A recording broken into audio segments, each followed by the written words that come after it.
insurance principle, though, is very simple, isn't it? Is it simple? But yet, it seems not when it comes to the federal government dealing with it. So. Niigaan, thank you. Have you ever experienced racism? Yeah, well, yeah, so when I was a kid, I come from a community that was removed in 1907. And my family stayed behind while our First Nation moved to what's now Peguis First Nation, which is in the North Interlake. Where I lived was the former site of the reserve. But nobody talked about it. Remember I talked about silence before? Nobody talked about it. So I grew up on a de facto reserve, but it was never called a reserve. But everybody I was surrounded by was Indigenous, except for a few people living on our street, but not much. I was surrounded by Indigenous kids when I went to school. I was surrounded by Indigenous people, and on the weekends, I spent the whole weekend in the Friendship Center with my auntie, watching her play, 80 cards of bingo. You know what I mean? She should work for NASA, by the way. My auntie that's how smart she is. And we'd be surrounded by all Indigenous people, but I wasn't a reserve. So what I would say is that my experience was very formative growing up in that I experienced profound racism. Indigenous peoples were removed from my territory north of Winnipeg because of racism. The belief was we weren't civilized enough, we weren't Christian enough, even though most of us were Christian at that time in our community. We weren't economically progressive, we were in the way. And so they forced us off the land, forced us to move to Peguis First Nation, and that's racism, period. There's no other way to describe that. We were paid $121 million in 2007 for that removal. Let me make sure that, 2007. And so I experienced racism profoundly growing up. But there were other things that happened to me. I remember I played a lot of hockey, and I was on student council when I was in school.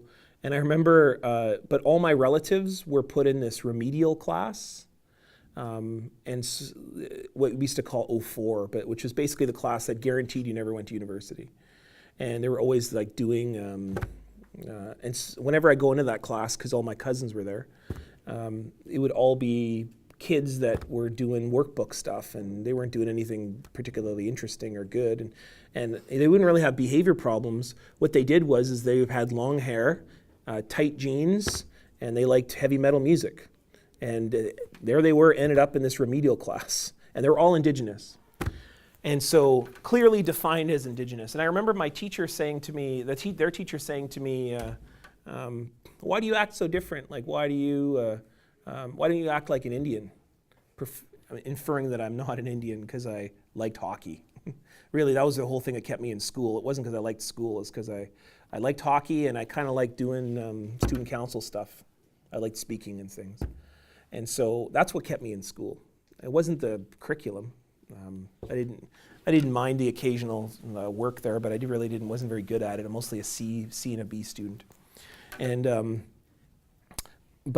so I experienced a lot of that kind of racism growing up. And then the other kind of experience that I grew up was I also grew up in small towns, and so I would often hear a lot of racism growing up, even from my own family. And I have a sort of a strong right-wing element through my mother.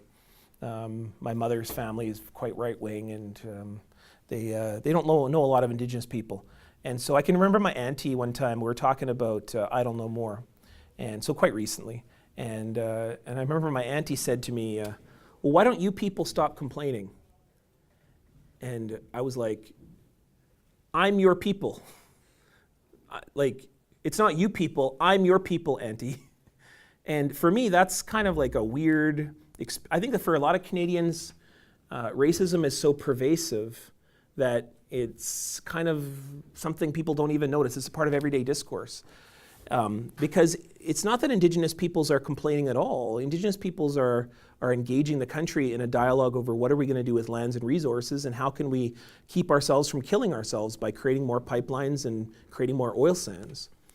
It's not that Indigenous peoples don't want an economic future. It's that they don't want an economic future that's going to kill us all. So for me, like, it's just basically understanding the issues. Racism is easily solvable. It's really just through reason and dialogue, engagement, patience and kindness, but also some forcefulness when a lot of ignorance comes to the forefront. So, but also saying to people in the country, I'm your people.